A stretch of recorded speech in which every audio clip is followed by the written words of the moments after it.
Hola, buen día. Soy Diana Sofía Celaya Muñoz, licenciada en Administración de Empresas por la Universidad de Sonora. Actualmente curso la maestría en Desarrollo Docente en Lux Universidad Online. Y a continuación expondré el tema Pensamiento Pedagógico Oriental para la materia de Teorías Pedagógicas impartida por la profesora Jocelyn Galván López. Primeramente, trataremos qué es el pensamiento pedagógico oriental. Es aquel que afirmó principalmente los valores de la tradición, de la no violencia y de la meditación.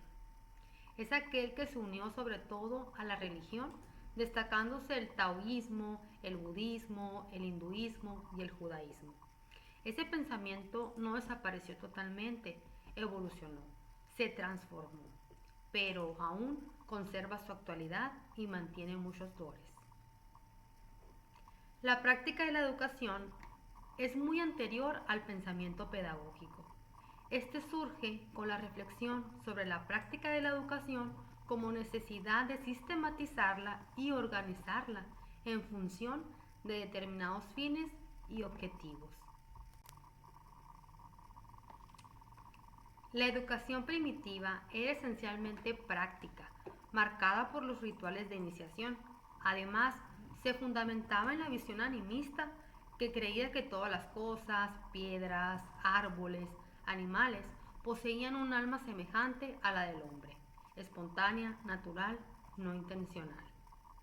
Y la educación en aquellos entonces se basaba en la imitación y en la oralidad, limitada al presente inmediato. Otra característica de esa visión es el totemismo religioso, concepción del mundo que toma cualquier ser, hombre, animal, planta o fenómeno natural, como sobrenatural y creador del grupo. Por lo que el agrupamiento social que adora al mismo totem recibe el nombre de clan. La doctrina pedagógica más antigua es el taoísmo, ya que esta es una especie de panteísmo cuyos principios recomiendan una vida tranquila, pacífica, sosegada y quieta.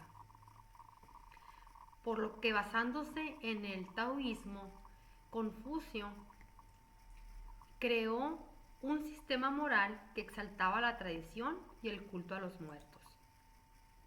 El confucianismo se transformó en religión del Estado hasta la Revolución Cultural, promovida en China en el siglo XX. Confucio consideraba ilimitado el poder de los padres sobre los hijos, ya que el padre representaba al mismo emperador dentro de la casa.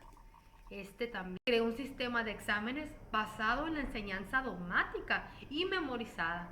Este memorismo fosilizaba la inteligencia, también la imaginación y la tranquilidad, hoy exaltadas por la pedagogía. A pesar de eso, actualmente existe una tendencia de rescatar lo esencial del taoísmo, como la búsqueda de la armonía y del equilibrio en un tiempo de grandes conflictos y de creciente deshumanización. La educación hinduista también tendía a la contemplación y a la reproducción de las castas, clases hereditarias, exaltando el espíritu y el repudiendo el cuerpo. Los parías y las mujeres no tenían acceso a la educación. Los egipcios fueron los primeros en tomar conciencia de la importancia del arte de enseñar. Debemos a ellos el uso práctico de las bibliotecas. Crearon casas de instrucción donde enseñaban la lectura, la escritura, la historia de los cultos, la astronomía, la música y por supuesto la medicina. Pocas informaciones de este periodo fueron preservadas. Fueron los hebreos quienes más conservaron las informaciones sobre su historia. Por ello, legaron al mundo un conjunto de doctrinas, tradiciones, ceremonias religiosas y preceptos que aún en la actualidad se siguen. Desde la infancia, la educación hebrea era rígida totalmente, minuciosa, predicaba el temor a Dios y la obediencia a los padres totalmente, ya que el método que utilizaba era la repetición y la revisión, el catecismo. Los métodos educativos en aquellos tiempos de los hebreos influyeron en la cultura oriental, principalmente del cristianismo. Entre muchos pueblos, la educación primitiva transcurrió con características semejantes, marcada por la tradición y por el culto a los viejos. Sin embargo, ese tradicionalismo pedagógico está orientado por tendencias religiosas diferentes. El panteísmo del Extremo Oriente, el teocratismo hebreo, el misticismo hindú y la magia babilónica. Esas doctrinas pedagógicas se estructuraron y se desarrollaron en función de la emergencia de la sociedad de clases. La escuela, como institución formal, surgió como respuesta a la división social, del trabajo y al nacimiento del Estado, de la familia y de la propiedad privada. En la comunidad primitiva, la educación era confiada a toda la comunidad, en función de la vida y para la vida.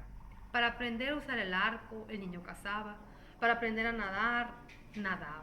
La escuela era la aldea.